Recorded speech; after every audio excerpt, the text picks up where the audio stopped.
నమస్తే రమగారు. నమస్తే జయ. రమగారు, దేవీ నవరాత్రుల్లో భాగంగా ఒక్కొక్క రోజు అమ్మవారి అలంకరణ, అలానే ఒక విశిష్టత గురించి మాట్లాడుకుంటున్నాం. అమ్మవారి విశిష్టత, నైవేద్యం ఇవన్నీ మనం చెప్పుకుంటూ వస్తున్నాం కదా. 4వ రోజు యొక్క విశిష్టత ఒకసారి. 4వ రోజు కూష్మాండ దుర్గ. నవదుర్గల్లో 4వ దుర్గ కూష్మాండం. ఈ కూష్మాండ అంటే ఏంటంటే మనకి సాధారణంగా కూష్మాండం అంటే గుమ్మడికాయ అనే అర్థం వస్తుంది. ఒక అర్థం ఉంది గుమ్మడికాయ. కూష్మాండం అంటే బ్రహ్మాండాన్ని సృష్టించిన తల్లి చిరునవ్వుతోటి అలవోకగా బ్రహ్మాండాన్ని సృజించింది. ఎట్లా బ్రహ్మాండం అంటే నువ్వు నేనే కాకుండా అసలు మనల్ని మొదలుపెట్టే వాళ్ళే బ్రహ్మ విష్ణు మహేశ్వరులు, అక్కడి నుంచి వాళ్ళతో పాటు త్రిమాతలు, దాని తర్వాత ఇంకా మిగిలిన నవగ్రహాలు, తర్వాత అష్ట దిక్పాలకులు, తర్వాత పంచతన్మాత్రల నుంచి పంచభూతాలు. అమ్మవారు పంచతన్మాత్ర సాయక అని చెప్తారు. మామూలుగా మన్మధుడికి 5 బాణాలు ఉంటాయి. అవునండి. అట్లా అమ్మవారికి పంచతన్మాత్రలు అవే ఆవిడ యొక్క బాణాలుగా ఉంటాయన్నమాట. వాటితోటి ఆవిడ ఈ మన పంచభూతాలని సృష్టించింది. పంచభూతాల నుంచే సృష్టి మొదలైంది. శరీరం పాంచభౌతికమైంది. ఈ పదం వింటూ ఉంటాం. ఈ పాంచభౌతికం అంటే ఏదో ప్రత్యేకం కాదు, పంచభూతాలతోటి అంటే పృథివ్య తేజో వాయురాకాశాలతోటి నిర్మించబడుతుంది. అవన్నిటినీ ఈవిడ ఈ కూష్మాండ దుర్గావతారంలో పరమేశ్వరుణ్ణి వివాహం చేసేసుకుంది, అయిపోయింది. దాని తర్వాత సంగతి అనమాట ఇది. ఇప్పుడు పార్వతీదేవి పరమేశ్వరుని వివాహం చేసుకున్న అమ్మవారు ఎవరు? ఆదిపరాశక్తి యొక్క అంశస్వరూపమైన పార్వతీదేవి. ఆవిడ అక్కడ ఆ రకంగా ఉండి తర్వాత ప్రపంచాన్ని సృజించింది ఈ కూష్మాండ దుర్గా స్వరూపంతో. మొత్తం ప్రపంచం అంతా నిర్మించినటువంటి ఈ శక్తికి ఎలా అంటే ఈమెని ధ్యానించిన వాడికి కోరిన కోరికే తీరుతుంది. వాడు ఏది చేయదలుచుకుంటే అది చేయగలుగుతాడు. ఆవిడ చేతుల్లో ఒక చేతిలో తేనె పాత్ర, ఒక దాంట్లో రక్తపాత్ర ధరించి ఉంటుందట. ఏది అడిగితే అది చేస్తుంది. ఆమెను ఆరాధించేవాడికి, ఈ స్వరూపంతో ఆరాధించే వాళ్ళకి కోరిన కోరికలు తీరుతాయని. అంటే ఇప్పుడు ధర్మబద్ధమైందా అధర్మబద్ధమైందా అనే దాన్ని ఆలోచించకూడదు. ఒక వ్యక్తి ఒకటి కోరతాడు, ఏదో ఒక కోరిక ఉంటుంది వాడికి. ఇప్పుడు వాడిది ధర్మబద్ధమైందనుకో వాడి ఉపాసన సజావుగా వెళ్తుంది, లేకపోతే అమ్మవారే ఆపేస్తుంది వాడిని. అంతే కదా. ధర్మబద్ధమైన ప్రతి కోరిక తీరుతుంది. ఈ కూష్మాండ దుర్గారాధన చాలా విశేషమైనది. ఈ 4వ రోజు కుదిరితే ఎవరైనా బాలికలను పిలిచి ఒక బాలికనికి మనం బాలా పూజలాగా చేసుకోవచ్చు ఒకటి. తర్వాత ఏమో మనం ఇట్లా ఇంట్లో పూజ చేసుకుంటాం. అయితే మనకి విజయవాడకు వచ్చేసరికల్లా ఈ 4వ రోజు అన్నపూర్ణ అవతారం వేస్తారు. అన్నపూర్ణాదేవి. అన్నపూర్ణాదేవి అంటే మనకి ఆహారాన్ని ఇచ్చే తల్లి. మామూలుగా మనకి ఎట్లా చెప్తారు, శివుడు ఆజ్ఞ లేనిదే చీమైనా కుట్టదు అంటారు. ప్రపంచంలో ప్రతి జీవికి ఆహారం అన్నపూర్ణాదేవి ఇస్తుందట. శివుడు ఆజ్ఞిస్తాడు, ఈ రకంగా బతకమంటాడు. ఆ బతికేవాడికి అన్నం అమ్మవారు పెడుతుంది. ఆ అన్నపూర్ణాదేవి అవతారాన్ని ఈరోజు మనకి కనకదుర్గ దేవాలయంలో వేస్తారు. సర్వప్రాణులకి ఒక గరిట పట్టుకుని వడ్డిస్తున్నటువంటి ఒక స్వరూపం. సాధారణంగా ఇళ్లల్లో మనకి పంచాయతనాలు ఉంటాయి కొన్ని కుటుంబాల్లో. అంటే శివుడు, విష్ణువు, అంబిక, వినాయకుడు, సూర్యుడు ఉండే ఒక 5 స్వరూపాలు ఉండే ఒక ఆయతనం, ఒక మందిరం. ఇది కాకుండా చిన్న చిన్న సింహాసనాలు ఉంటాయి, అమ్మవార్ల విగ్రహాలు ఉంటాయి. లక్ష్మీదేవి, కూర్చున్న లక్ష్మీదేవి, నిలబడిన నారాయణుడు, తర్వాత చిన్న పొన్న శివలింగాలు. ఏ కాశీయో రామేశ్వరమో వెళ్ళినప్పుడు తెచ్చుకుంటారు.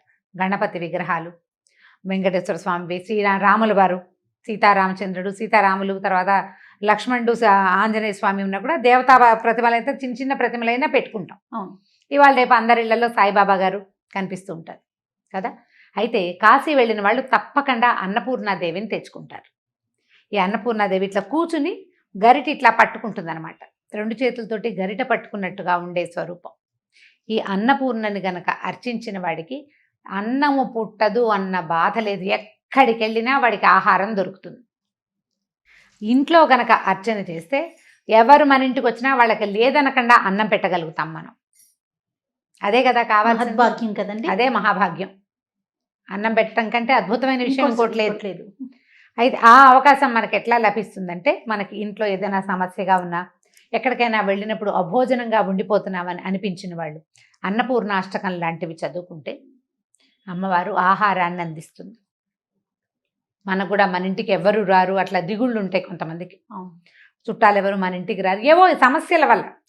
ఇప్పుడు ఈ రోజు ఏంటంటే వాంటెడ్లీ రాలేని పరిస్థితులు మనకు ఉన్నాయి, కానీ సాధారణంగా మా తోడుకోడళ్ళ ఇంటికి అందరూ వెళ్తారు, మా ఇంటికి ఎవరు రారు. లేదా మా అన్నయ్య ఇంటికి వెళ్తారు, మా అక్క ఇంటికి వెళ్తారు, మా అమ్మ వాళ్ళ ఇంటికి వెళ్తారు, కానీ మా ఇంటికి రారు. ఇట్లా బాధలు ఉంటాయి, కష్టంగా ఉంటుంది. మనం కూడా ఏదో చేద్దామని ఉంటుంది, జనం పెద్దగా రారు, లేదా ఏ కాఫీ వేళకో వచ్చి వెళ్ళిపోతారు. ఎవరికి వంట చేసి పెట్టే అవకాశం లేని పరిస్థితులు కొన్ని వస్తుంటాయి.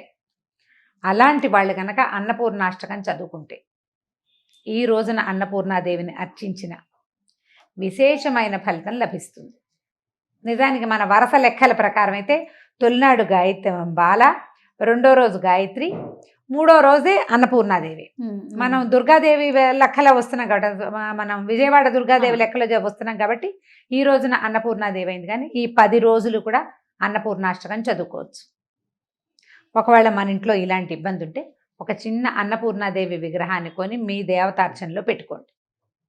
అంతంత విగ్రహాలు తెచ్చుకోవద్దు, చిన్న విగ్రహం. మనకి ఇంతకంటే అంగుష్టాన్ని మించి ఇంతకంటే ఉండకూడదు అంటారు. చిన్న విగ్రహం పెట్టుకోండి. అమ్మవారికి రోజు గంధం పెట్టి ఒక బొట్టు పెట్టి నమస్కారం చేసుకోండి. నైవేద్యం ఏదో పండో ఫలమో పెట్టుకుంటాం కదా, అది సరిపోతుంది, అంతకంటే చెయ్యాలనుకోదు. అన్నపూర్ణాష్టకం మొత్తం రాకపోతే మొదటి శ్లోకం నేర్చుకోండి. కనీసం ఒక్క శ్లోకాన్ని చదువుకుంటే మీకు మంచి ఫలితం లభిస్తుంది. మనం ఎక్కడికి వెళ్ళినా మనకు అన్నం పుడుతుంది. మన పిల్లలు ఎక్కడికి వెళ్ళినా భోజనానికి ఇబ్బంది పడరు. మన ఇంటికి నలుగురు వచ్చి విస్తరి వేసే రోజు వస్తుంది.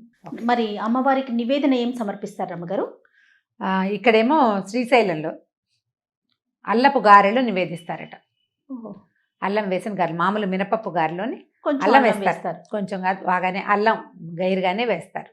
ఇక్కడ కూడా ఇంచుమించుగా గారెలతో పాటు కేసరి బాతును కూడా సమర్పిస్తారు. కేసరి గారెలు మనకి ఇది 4వ రోజు అయిపోతుంది కదా. అవునవును. 4వ రోజు అయ్యేసరికల్లా మళ్ళీ అన్నపూర్ణ కాకుండా ఇంకో స్వరూపంగా కూడా కనపడుతూ ఉంటుంది.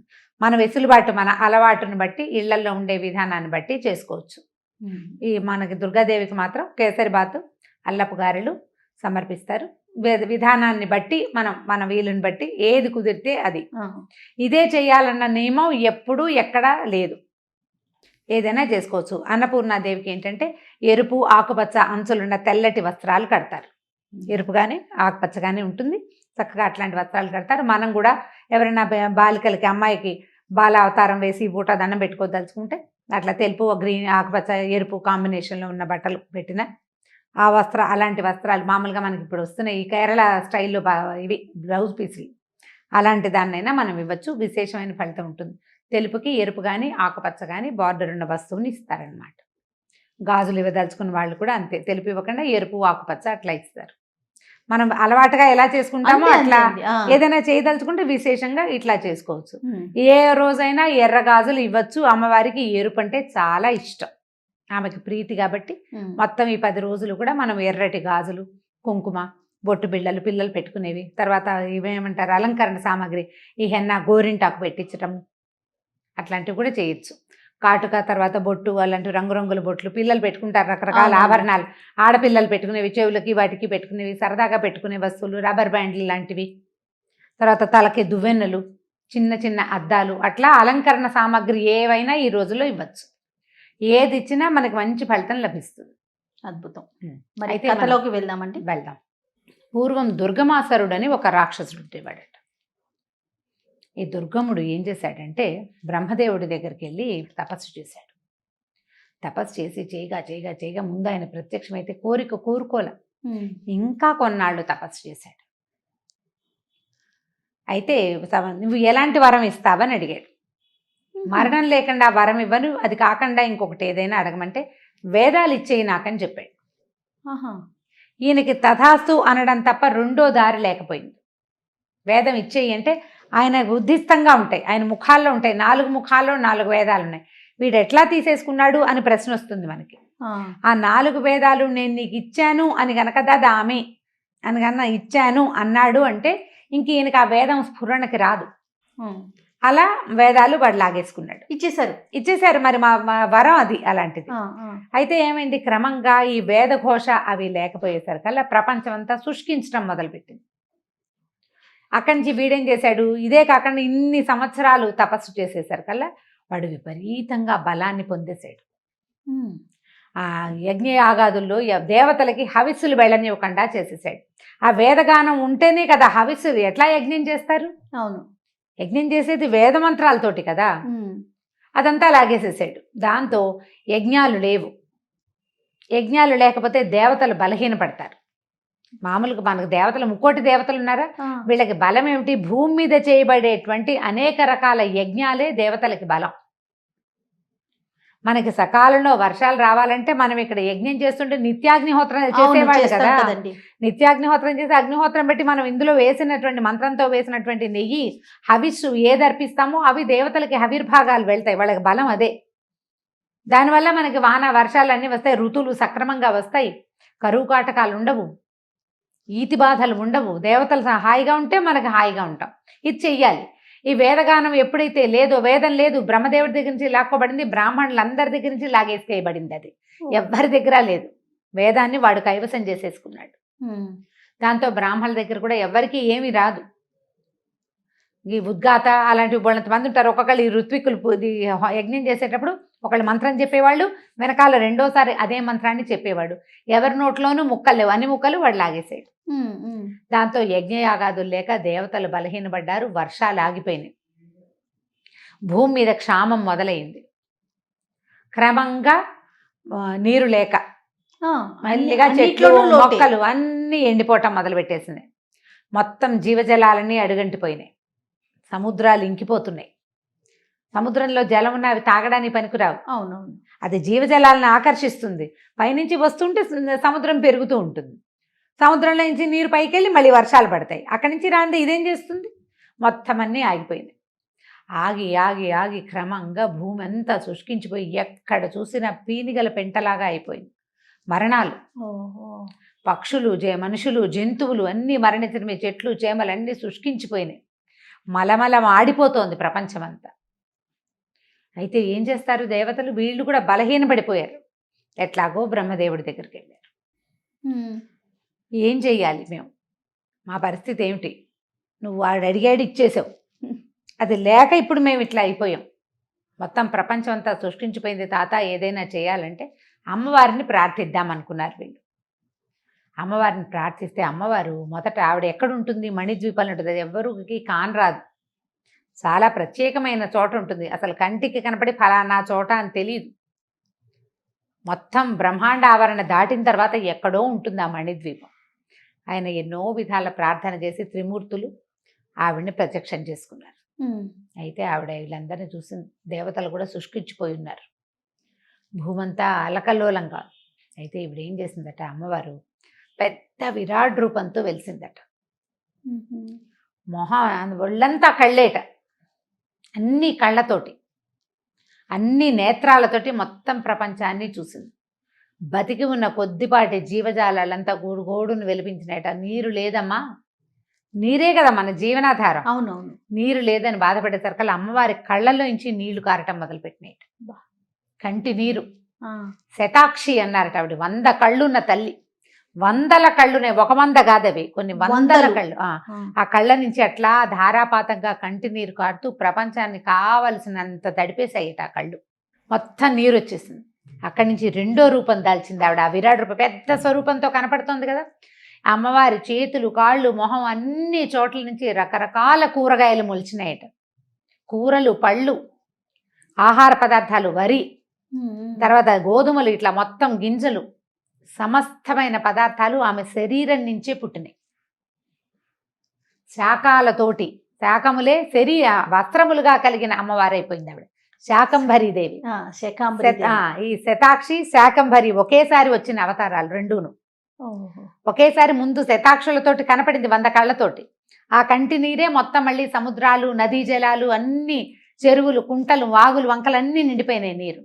తర్వాత ఒంటి మీద నుంచి ఎన్నో రకాల కూరలని, తర్వాత ధాన్యాలని పండించింది. అవన్నీ భూమి మీద ఉన్న ప్రజలకు పంచిందట. అందరు వండుకుని తిన్నారు వాటిని. అప్పటి నుంచి ఈ శాకంభరి అవతారాన్ని వేయడం మొదలుపెట్టారు అమ్మవారికి. శాకంభరి ఉత్సవాలు చేస్తారు కదా, అన్ని దేవాలయాల్లో ఉండదు, కొన్ని చోట్లే ఉంటుంది. ఈ శాకంభరిగా అయిన తల్లి అందరూ ఆహార పదార్థాలు తీసుకున్నాక వీళ్ళంతా ముందు మానవులు బతికి ఉండాలి కదా, అప్పుడు వీళ్ళకి వచ్చిన కష్టం ఏమిటో తెలుసుకుంది ఆవిడ. దుర్గమాసురుణ్ణి వధించాలి. వాడి ముఖంలో ఉంది వేదం.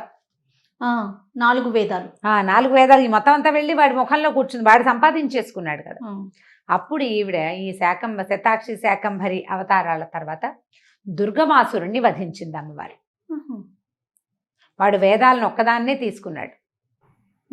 ఆవిడ ముఖం నుంచి బయటకు వచ్చినట్టు ఆవిడ ఆర్తనాదం చేసేసరికి ఆ వచ్చిన వేదాలు అమ్మవారిలో కలిసిపోయినాయి, బయటకు వచ్చింది. వాడిని సంహరించేసరికి వేదం ఇప్పుడు వాడు సంహరిస్తే వాడిలో ఉన్నది వాడితోటే పోవాలి, కానీ అలా కాకుండా వాడి తాలూకు జీవజ్యోతితో పాటుగా అమ్మవారిలో లీనమైపోయింది. ఆమె తనలో కలిసిన 4 వేదాలని మళ్ళీ తీసి బ్రహ్మదేవుడికి అప్పచెప్పింది. అయితే ఆవిడే సంహరించగలిగింది, ఇంకెవ్వరు సంహరించలేకపోయారు. ఎవరికి ఓపికలు లేవు ఇక్కడ. దేవతలు సంహరించాలంటే వీళ్ళకి బలం కావాలి. వాళ్ళ బలం ఏది? యజ్ఞం. ఆ యజ్ఞం ఎవరి వల్ల వస్తుంది? వేదం వల్ల. ఆ వేదం వీడు తీసేసుకున్నాడు. ఇదంతా లింక్ లైన్ కాదు? అవునండి. ఈ లైన్లో మొదటిదే వాడు లాగేసుకుని వాడి దగ్గర పెట్టుకున్నాడు. దాంతో ఇంక ఏమీ చేయలేకపోయారు. తర్వాత ఈ దుర్గమాసురుని అమ్మవారే స్వయంగా సంహరించి అతని ముఖస్థంగా ఉన్నటువంటి వేదాలని ఆవిడ తీసేసుకుంది. పైగా వేదం వాడి ముఖస్థంగా ఉండటం వల్ల వాడి వైపు తలకాయ కూడా ఎత్తి చూడలేకపోయారు వీళ్ళు. వేదమే కదా బలం మరి. దాంతో ఏమి చేయలేకపోయారు. ఇప్పుడు ఈవిడ ఏం చేసిందంటే వాడిని సంహరించిన తర్వాత అప్పుడు భూమి మీద ఉన్నటువంటి తన శరీరం మీద పుట్టిన అన్ని రకాల కాయగూరల్ని ప్రజలకి పంచిపెట్టింది. ఒక్కొక్క ప్రాంతంలో ఒక్కొక్క అవయవం తాలూకు గింజలు పడ్డాయని, అందుకని ఒక ప్రాంతంలో వరి, ఒక ప్రాంతంలో గోధుమలు, ఇంకో దాంట్లో ఎవలు అట్లా పండుతాయని చెప్తారు. ఆమె విరాట్ రూపంలో నిలబడి ఉంది, భూమి మీద పాదాలు పెట్టి ఆకాశం దాకా. పెద్ద శరీరం కదా, ఏవి ఎక్కడ రాలితే అవి ఎక్కడ కాస్తాయని చెప్తారు. ఇప్పుడు అందుకని ఇప్పుడు ఆ ప్రాంతంలో పండే వాటిని మనం తెచ్చి ఇక్కడ వేసామనుకో కొద్దిగానే వస్తాయి, విరివిగా రావు, విస్తారంగా రావు. తర్వాత అమ్మవారి నేత్రాల నుంచి అక్కడికి కారిన నీళ్ళే జీవనదుల తాలూకు జలాలు. అక్కడ పడిన గింజ ఆ జీవనది యొక్క అటాచ్మెంట్ తోటి బాగా పండుతుందన్నమాట. అంతే కదా, శరీరం అంతా నేత్రాలు ఉన్నాయి. ఇప్పుడు చేతికి నేత్రం ఉంది, ఆ నేత్రం దగ్గర ఒక కాయ కాసింది, ఈ నేత్రపు నీరు ఈ కాయగల గింజ అక్కడే పడ్డాయి. అది ఆ ప్రాంతంలో బాగా వస్తుంది. మనకు చాలా లేవు అట్లా, చాలా అండి. మనకు అన్ని గింజలు అన్ని పదార్థాలు అంతే కదా, అక్కడ కాస్తుంది బాగా. మన దగ్గర పెడితే ఏదో గుడిపూలు పూసి 2 కాయలు కాస్తుంది, బలంగా రాదు. అందుకని ఒరిజినల్గా అది ఏ నదీ పరివాహక ప్రాంతంలో కాస్తాయో అక్కడైతే దాని రుచి వేరు, ఒరిజినాలిటీ ఉంటుంది కదా. అట్లా అమ్మవారి స్వరూపం నుంచే ఇలా వచ్చినాయట. అప్పటి నుంచి అమ్మవారిని శతాక్షి శాకంభరి ఉత్సవాలు విశేషంగా చేస్తారు. కూరగాయలతో అమ్మవారిని అలంకరించి తర్వాత ఆ మొత్తం పదార్థాలని వండి ప్రజలకి పంచిపెడతారు ప్రసాదంగా. ఈ శాకంభరి దేవిని తలుచుకుండి మనకి ఆహారానికి కొదవ ఉండదు, ఎక్కడికి వెళ్ళినా నీళ్ళకి తిండికి మొహం వాచకుండా ఉంటామని ఈ కథని చెప్తారు దేవి భాగవతంలో. రమ్మగారు ఎంత అద్భుతంగా చెప్తున్నారండి మీరు. నిజంగా పుస్తకంలో చదివితే ఇంకా బాగుంటుంది జయ. అసలు జన్మ ధన్యమైపోయినట్లు అనిపిస్తుంది నాకైతే, ఎందుకంటే ప్రత్యక్షంగా వింటున్నాను కదా. నమస్తే రమ్మగారు. నమస్తే జయ.